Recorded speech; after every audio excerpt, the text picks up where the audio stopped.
Welcome to Unmasking Dementia Lived Experiences, a podcast featuring families who have navigated the challenges of dementia. Through heartfelt stories, we will delve into trials, triumphs, and wisdom gained along the way. My name is Christiana. I'm a registered nurse, dementia advocate, children's author specializing in dementia education, memory care specialist, owner of reputable memory care facilities in Toronto, Canada, as well as the founder of a Roosevelt Grammar Wellness Hub, a charitable organization that caters to the needs of communities of Black, Indigenous, and people of color.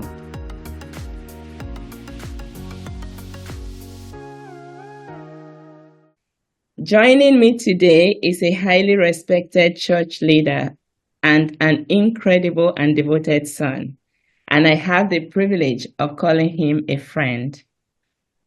Please join me in welcoming Bishop Joel Thomas to this inspiring episode of Unmasking Dementia Lived Experiences. I first met Bishop Thomas through a referral from Dr. J.E. Lessard, a geriatrician in Toronto, specializing in dementia care, when he was referred to our day program at Alexis Lodge for his lovely mother from 2007 to 2008. Mother Thomas was a beautiful and dignified lady, soft-spoken and very pleasant. I still remember her well, with her black hat and beautiful smile. Bishop Thomas is an internationally recognized ecclesiastical teacher and leader, family dementia caregiver coach, and author. Originally from Guyana, he pastors Word of Life Church in Toronto, Canada, where he resides. Bishop Thomas has traveled to more than 25 nations, preaching, teaching, training leaders, and providing oversight to bishops and ministries. His book, My Silver-Haired Child, When a Parent Becomes a Dependent as a Result of Dementia, reflects his dedication to supporting families navigating the challenges of dementia caregiving. Welcome, Bishop. I'm so glad you were able to take time off your busy schedule to join me this morning. It's a pleasure for us. I want to commend you on all the great work that you have been doing and the success you've been having and the accolades, and I've seen it, and you continue to actually go down that path. So I commend you and I say continue. So it's a pleasure being here with you. Thank you so much. You're welcome. Yes, so I have a few questions for you because you're an exemplary caregiver. I'm just wondering if you can talk to us about your experiences caring for your lovely mother. All right. Yes, first and foremost, when you think of caregiving, it's not something I had ever anticipated I'd be responsible for. And I say that because there might be many of your listeners who are listening today who caregiving has just probably automatically entrusted upon them. That diagnosis came, just suddenly, and they found themselves in that place of responsibility for their loved ones. So for that, I'm from a large family of 8. I happen to be the one that was there because I had a lot of control of my time and a lot of factors favorable for me to really offer my mom the care that she deserved. My mom has always been a caring person, and she's cared for so many people, family members, non-family members. So I never thought one day I'll be that person offering her that kind of care in the last days of her life. But it was a pleasure because she was just a joy and a pleasant person to actually care for. That is awesome. They often say when someone is diagnosed with dementia, what the doctor does not tell you is that you are in for a rough ride, fasten your seatbelt. Yes, it's sort of like a dual diagnosis for the loved one as well as for the individual. So what were the things that actually drew your attention to the fact that something may be wrong with your mother, please? When my mom came to live with us at the time, my wife and I, Uh, we observe immediately upon her, actually the next early morning in the first day of arrival, that she was pretty up 2 in the morning, and she was just going searching, which is pretty unusual for her. And she's going through all these things, searching and inquiring what she's searching for, and just trying to assure her that whatever she was searching for, it was really was her jewelry. And well, you know what, he didn't come with it because we told that she wouldn't be having it. But can trying to communicate to her at that point in time was something that didn't register to her and didn't register with us. But okay, this is just a normal procedure. But we find that pattern continued, and there's always this up at a certain time searching for things, and in that process, she's not unable to communicate exactly what she's searching for. And so when I went into her and I said, you know what? What are you searching for? Is it your ring? She said, yes. I said, well, the rings didn't come here. And then she kind of responded very harsh, which I've never heard my mom spoke like that. So that got my attention because my mom always had her words are pleasant. So when she responded very harshly, okay, that got my attention, and I said, okay, there's something wrong here. Meanwhile, the other siblings who she had visited over the period of time had seen some indicators, but we weren't able to actually put our finger. Well, this is just most of the times this is just aging, so to speak. And so that was the first sign of this continuous searching, looking for things early in the morning, 2, 3 in the morning, and those. So that really got my attention, and something is not right. So then you decided to take her to the doctor to maybe get some answers. Right. Yeah, from there, we knew we took her to Dr. Lizard. We got referred, being the geriatric and a specialist in that particular area. And from that point, Dr. Lizard had indicated that, okay, through the test that she conducted, that, you know, your mom had dementia. Now, that's still new to me because I'm not really understanding what that entails. And so he heard it, accepted it, but still didn't really allow it to register what really is happening here. Because with someone with dementia, externally they can look all fine. It's not, I mean, for someone who, because my mom had never been sick in all her life. So there's no external, indicators apart from this aspect of her just, well, okay, I'm unable, just searching and would respond to you. There are no indicators in the eyes as yet, nothing. This is the early onset. Yeah. So, and you knew her healthy, so you're trying to reconcile what's happening here. It's not she's bedridden. There's no, you're not seeing no symptoms to understand what the disease is all about. And so, but the searching and that restlessness that was indicative in the early mornings was a symptom, but you're still not registering. Okay, she's going to think about that and it's going to pass. Yeah, and so early that was how. Yeah. Early diagnosis is really very tricky because 1 minute she's perfectly normal, and then you Exactly. think the doctor may have misdiagnosed her, and then suddenly something changes that gets your attention again. Yes. Yeah. So what would you say were some of the challenges you had to deal with having this diagnosis of dementia in your family? First and foremost, after I saw this, I'm a person given to a lot of education. I'm a research-oriented person. That's how my mind operates. And so I went back to Dr. Lizard.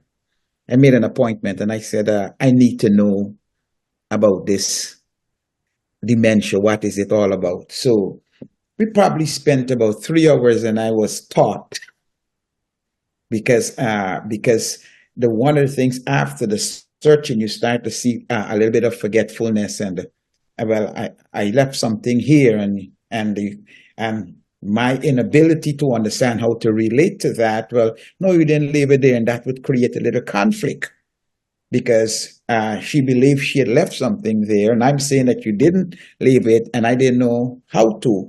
So I really went into the process of education, learning about dementia. So my first education was about, I think, about 3 hours with Dr. Lazard to really understand it, and from that point, I studied it, and I'm not only from caregiving, but from the actually scientific point of view, and understand the different forms of dementia, understand she had this particular aspect of it. So I'm always what I should say reduced a lot of my conflict because now I'm coming to care for my mom with knowledge. And I really recommend that to all your listeners who might be in that community. Educate yourself about the dementia and the offshoots and the symptoms, so you would actually know. Because over my years, and we're talking about now so many years of passing it, I've had an opportunity to counsel many people informally, flying near to them, sitting there, oh yeah, my family, and how do you deal with that? And I am able to pass on that knowledge in very informal ways that was really helpful. So I'm a strong advocate of knowledge in terms of, and so in reference to the question is now, my communication with my mom is much more simple and easier. So okay, I've forgotten something here. Okay, no problem. Let me help you look for it. That diffuses the challenges. That diffuses, so I'm learning and I'm reading and I'm understanding. So I would say that was I had one big challenge in it, and in really.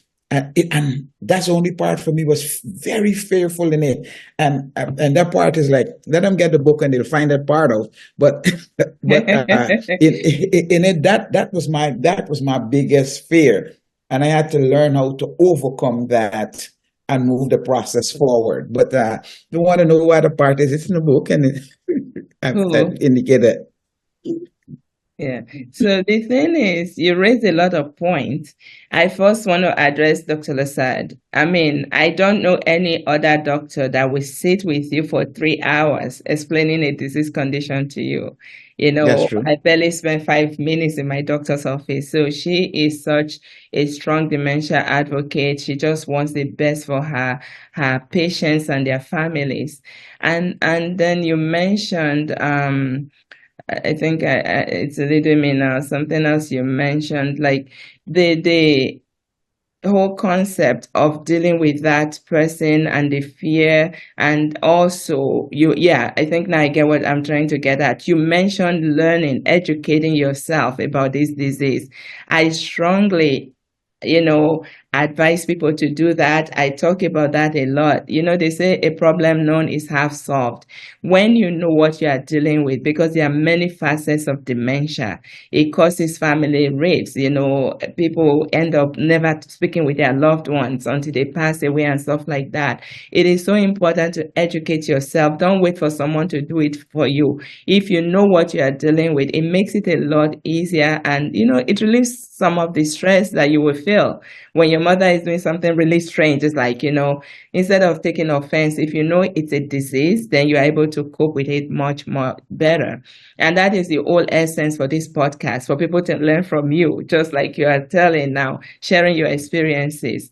So emotionally, it's very, very difficult. So how did you cope with the challenges emotionally for the care of your mom? Okay, two things from an aspect. Let me go back a little to really speak highly of Dr. Lizard first and Yeah, foremost, because sure. she's the person who forwarded my book as well and Mhm. really recommended communication in many other forms. And so I'm always an advocate for finding that healthcare professional who can actually lead you down the path correctly.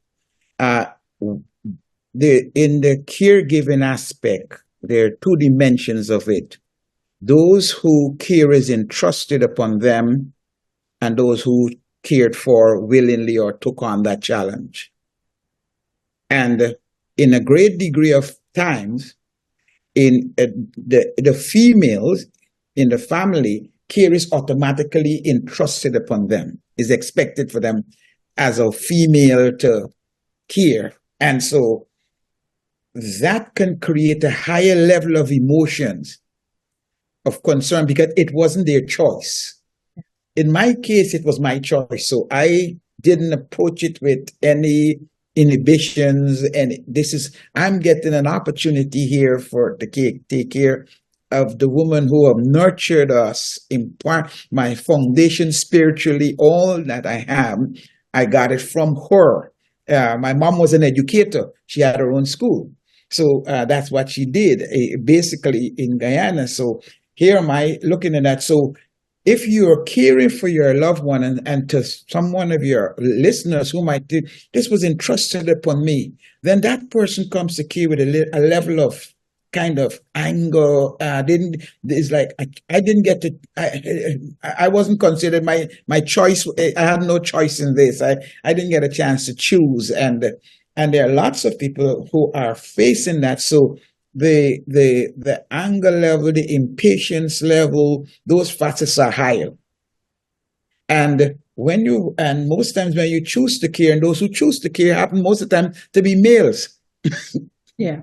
And when we choose to care, then we come to it in from a whole different aspect of really understanding that we are looking to do something that is really imparting value to that person's life. So for me personally, the level of emotions was pretty much because I had one, it was my choice. And so I didn't pass it on to my wife at that point in time. And secondly, since also I was knowledgeable because I'd met Dr. Lazard and I'm reading, I'm learning.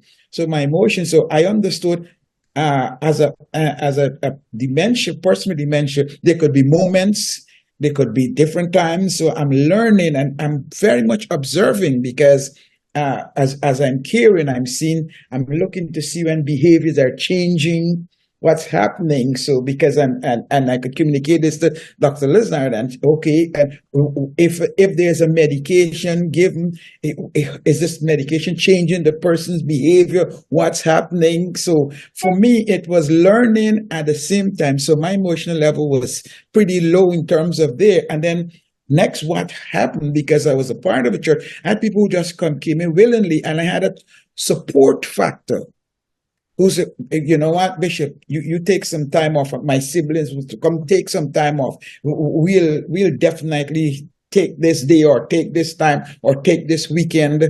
And so that to me reduced that whole aspect of stress, knowing that because any person out there who's your audience who don't have a support factor, that is going to be most challenging. But however, your business venture offers that support in that term so that someone can have a week away from that scenario, but they need that because sometimes what happens, Christiana, is that we still see that person as whole, well, everything else, and we still want to communicate and interact with them that nothing is really wrong with you. So why are you giving me all these problems? Yeah. And that creates a challenge.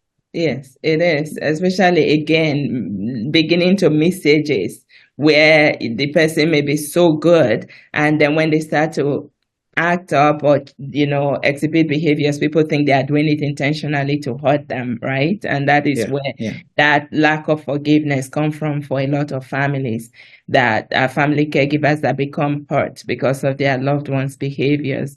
And so one of the things I also encourage people to do is to forgive freely. Someone with dementia is not trying intentionally to hurt you. They're not intentionally being difficult. They are actually experiencing difficulty, So we need to be patient. We need to be understanding and forgiving. And actually, my next question would be, I think you more or less answered it. We come from a culture where we are very close-lipped. Our cultures are like that. We don't want to talk about, because of stigma about chronic diseases. But you mentioned your church congregants coming to help you. So I was going to ask you, were you able to freely share of your mother's condition or were you, I think you've more or less answered that, were you hiding it? So if you can speak on that and the importance of community.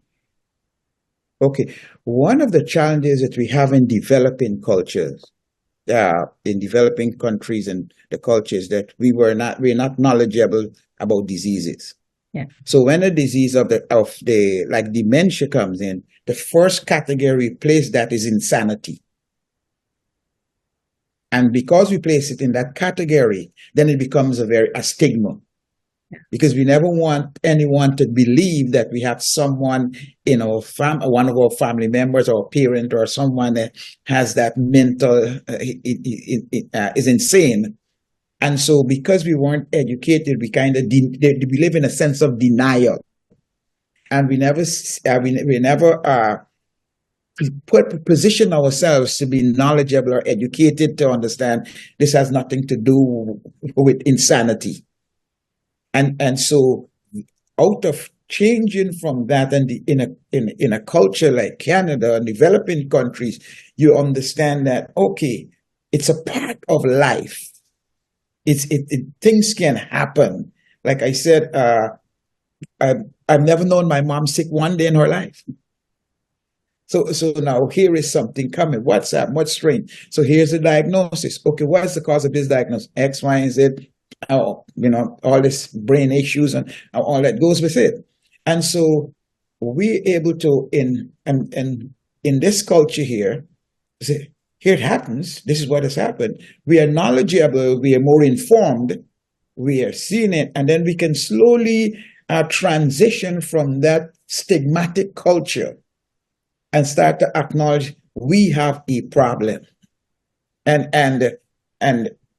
then we start to address the problem. And you mentioned something earlier, which I want to go back to some, because then caring a caregiver, sometimes it creates conflict in a family, and family members have conflict, predisposed to no longer communication, and I'm an advocate that whoever is taking care of that parent or that person has that legal full power of attorney if they're capable of operating that level. So they can make the decisions against having an infiltration, or if there's a strong community together, that also can work. But when there's diversity of information coming from all parts, with people not being in that scenario, it creates a lot of conflict. Yeah. When someone who's not in the day-to-day care, and they feel they can just walk in and decide how everything should be, then always, no, that's a recipe for confusion and conflict. And so the culture will create a possibility of all those things. Let's sit down, talk together. You're the person here. I will make all of these decisions. I will inform you. But if we're going to have a multiple of individuals wanting to make decisions, that is not going to go down well. So I come back to what you were saying.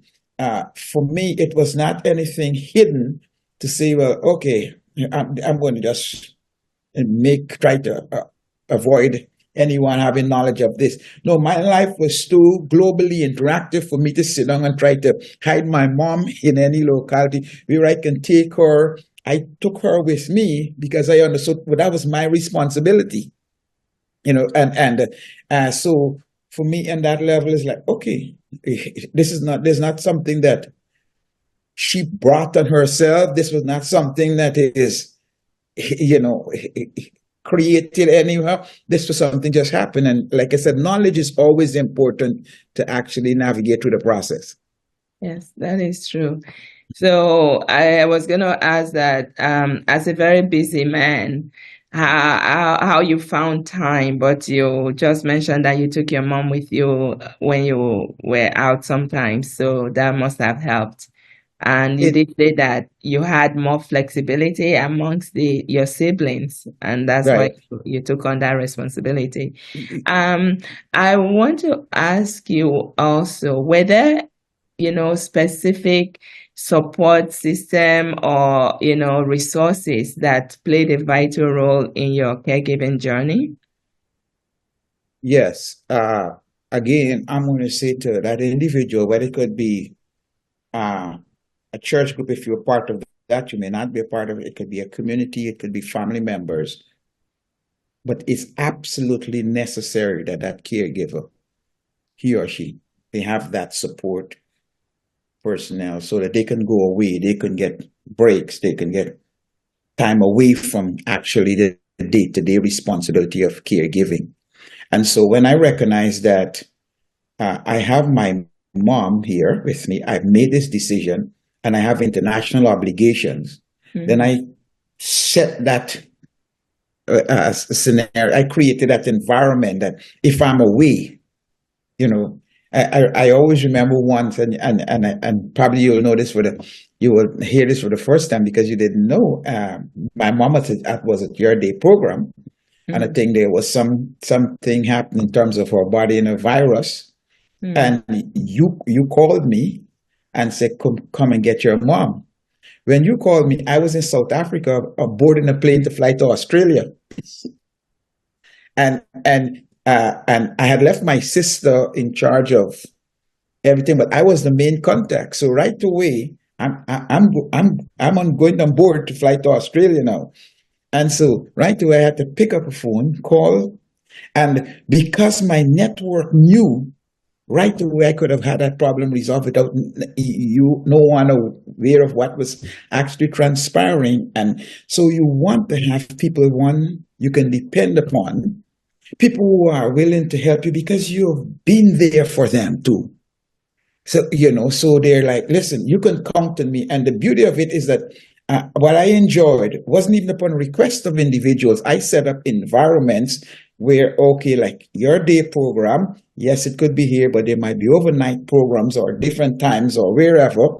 And because I always try to keep, and that's one of the benefits, and you are much more knowledgeable, if you can keep your loved one in a familiar environment all the time, it's helpful, so they can remain at least less confusion.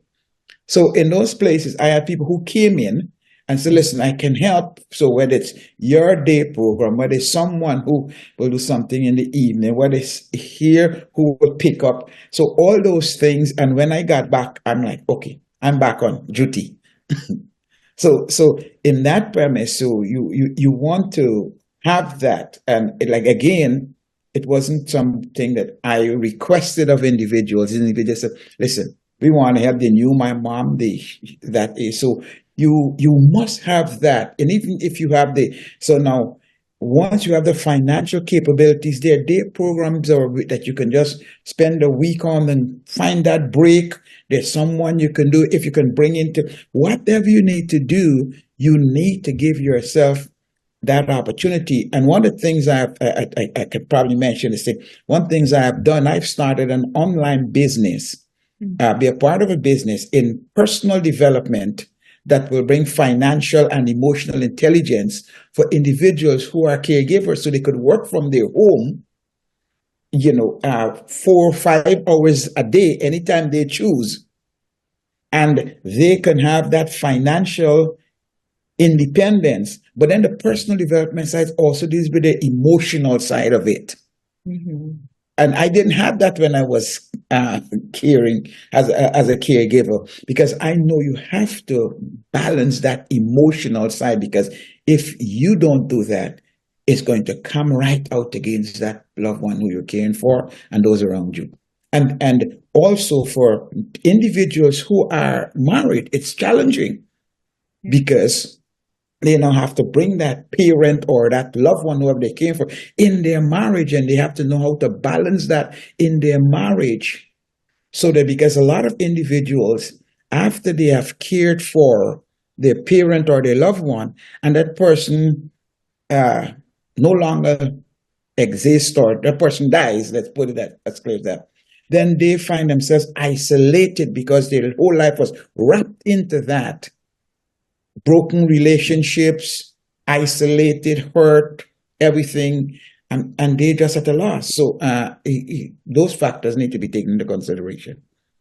Yeah, you raised a few points. I'll address the first part. Like caregiver stress is real.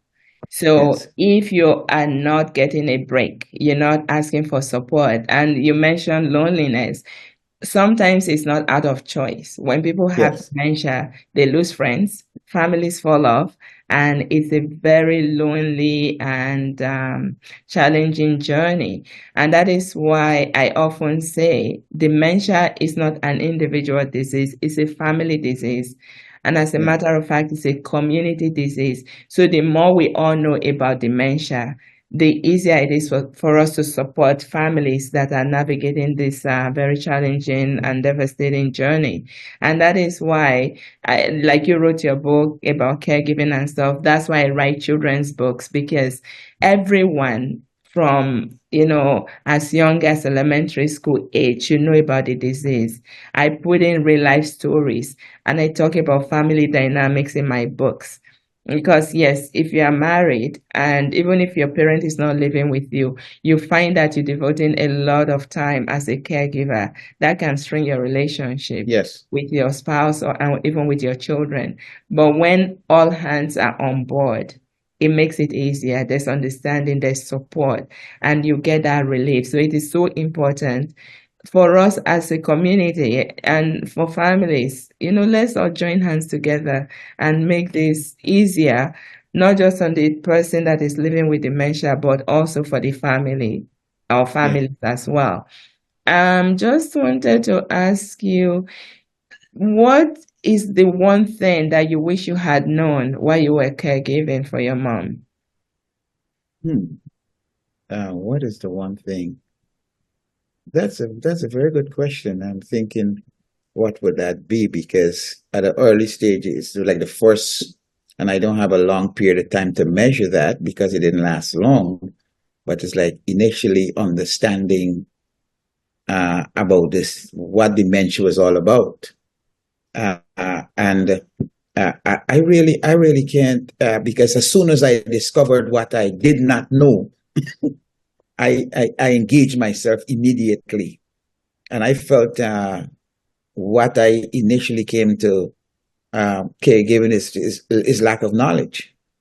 I was up for the task, but I didn't know what the task entailed, Mm-hmm. and all the factors, whether it's stress, finances, all so immediately I applied myself to rigorous learning because once I have that space taken care of knowledge, it helps me, and that's the only thing that's the most I could say. I think one of the things I probably would advocate say, I think looking back in hindsight, is if I understood really the what was a good online business during the time I'm caring. So even when I'm not traveling, because now my travel is not as frequent as before, so I have to remain there even I'm traveling occasionally. So where I would gone for a week, now I'm just these days, 2 days, 3 days, just to, and I can go to Africa and spend 3 days and turn back around and come back home to fulfill my appointments, which is kind of challenging. So if I had that understanding of there's a business opportunity that I can spend time with, earn, and so less time, because whilst I'm traveling there, I'm also concerned because I've cared for my mom for probably 4 years. Never one day under my care missing or lost or got injured. And one aspect with someone, and she was missing. And that became her downfall. So you're thinking about that when you're away because you're there. The home being secure, it was secure. It was she was catered to, and all those factors. But I would say that that would be the concern that I might have wished that home, the personal development site for my own emotions, even though I didn't have a lot. But because I said how I approach it. But now in hindsight, and I'm seeing what's happening today, because I post a lot of information on my LinkedIn page about dementia because I want people to understand it and really I'm given to help people to make their life and their journey much more simple. Yeah. You have shared a lot of nuggets throughout this conversation. I thank you for that. And I just want to ask you if there are any more insights you think you can leave with our listeners. I'm right now. I'm working on a book, and it's called 101 Tips of Dementia Caregiving, which I plan to share with the listeners for them to understand. But I would advocate on two things. First, uh, caregiver, your listeners who are caregivers, first take care of your emotional health, which can have a negative impact on your physical health, and it can have this ripple effect because if that person who's offering caregiving is not good for themselves, they can't offer the care for their loved one. And so it's essential that they spend some few minutes a day in some personal development to understand how to deal with their emotional challenges and really understand that. And for those who might be in a situation, uh, find some ways, find some online way where whilst you're caring, you can earn.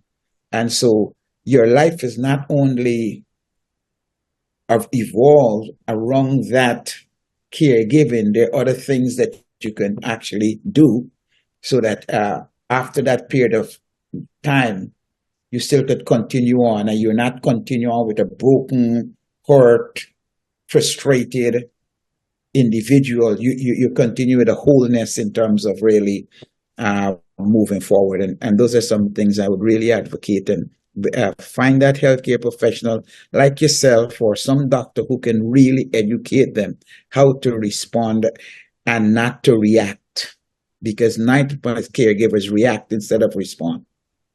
And Yeah. that creates a Yeah, burnout is real.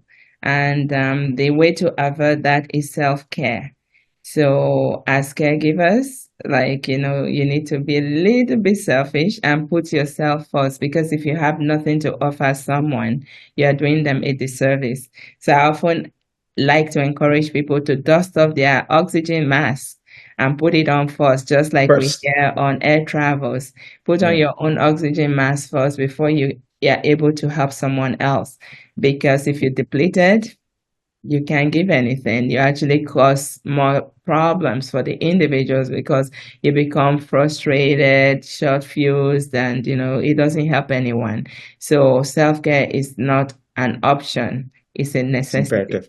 So Yeah. on that note, I want to thank you so much, Bishop, for being here today. You've really, really enlightened us, and I wish you continued success in all your undertakings and keep writing those books. I wish you Well, all the best. Thank well, you. well, thank you so much. It's a pleasure having you being here. Thanks for the invite. And anyway, if I could be of assistance, please let me know. In conclusion, I also in Benin City, you would know there.